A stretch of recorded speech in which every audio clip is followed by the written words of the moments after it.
Madam Walker's legacy lives in her philanthropy as well as in an amazing line of hair care products. The competition between me and Bill Gates, probably, who can spend money more effectively that can do better philanthropy. When I was graduating from college, the things I valued most were family, faith, and philanthropy. I refer to them as the 3 F's, phonetically speaking. The results of philanthropy are always beyond calculation. My theme for philanthropy is the same approach I used with technology, to find a need and fill it. Shouldn't you put the same amount of effort into your giving as you might for your for-profit investments? After all, philanthropy is an investment, and one in which lives, not profits, are at stake.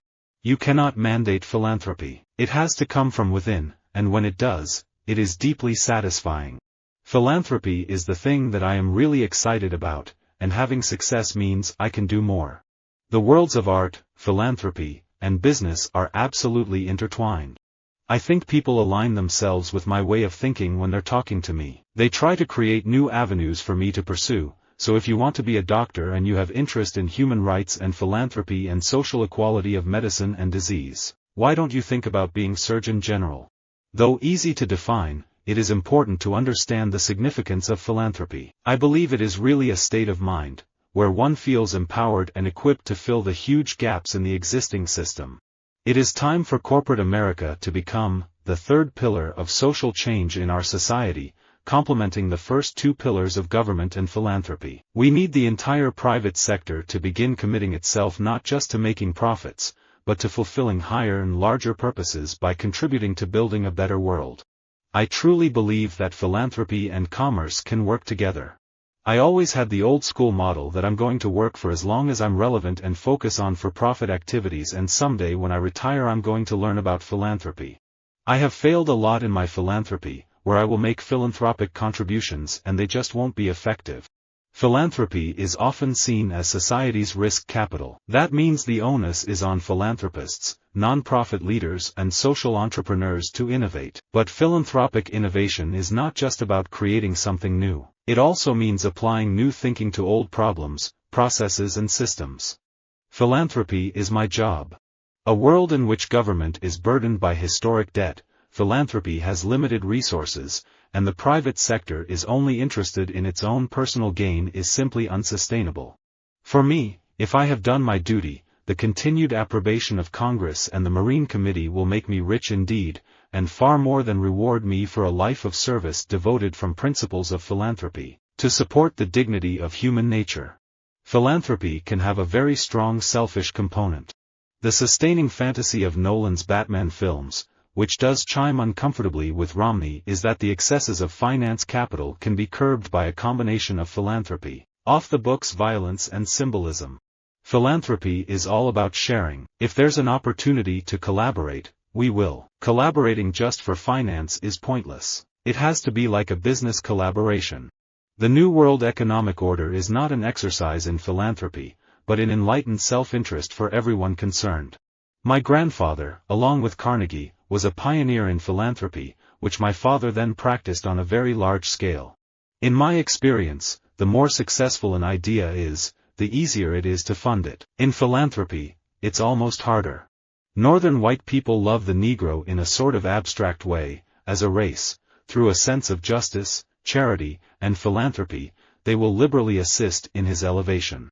Britain, relative to the U.S., is a highly secular society. Philanthropy alone cannot fill the gap left by government cutbacks, and the sources of altruism go deep into our evolutionary past.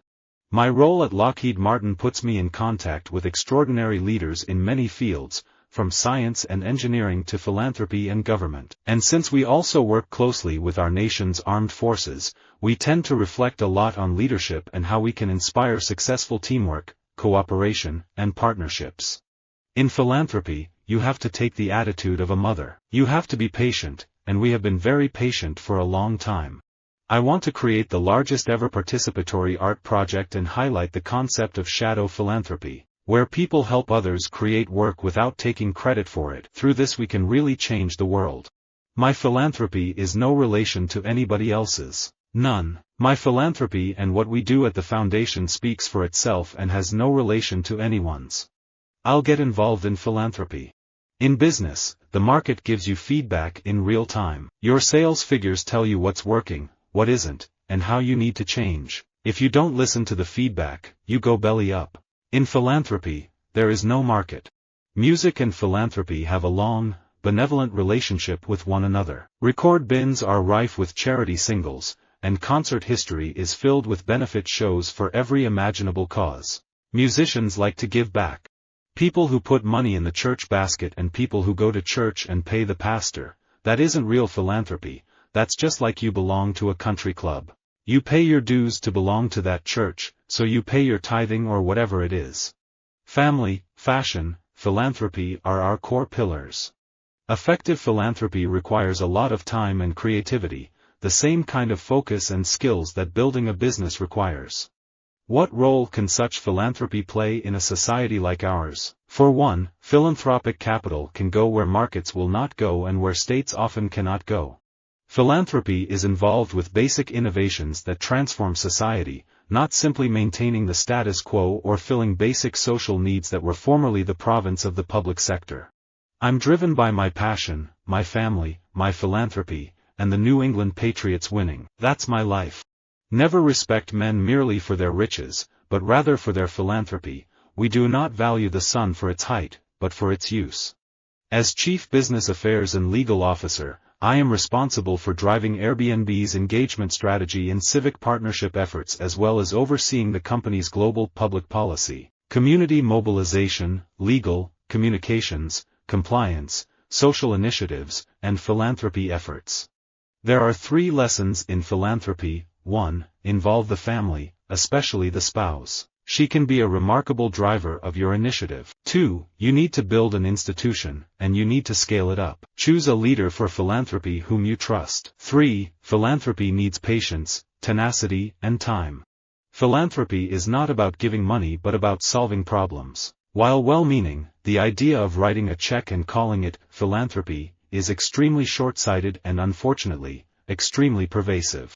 Philanthropy should be voluntary. I am convinced that music, like philanthropy, bridges hope. Philanthropy should be taking much bigger risks than business. If these are easy problems, business and government can come in and solve them. I personally think that people who are inheriting the wealth must have an agreement on how that wealth will flow from generation to generation, how they would like to spend it, and have similar philosophies around philanthropy to ensure continuity and scaling up. Money can add very much to one's ability to lead a constructive life, not only pleasant for oneself, but, hopefully, beneficial to others. My grandfather, along with Carnegie, was a pioneer in philanthropy, which my father then practiced on a very large scale. The Christian ethic played an essential part in my upbringing. The responsibility of philanthropy rests with us. The wealthier we are, the more powerful we get. We cannot put the entire onus on the government. Visit our website for more quotes, quoting.com.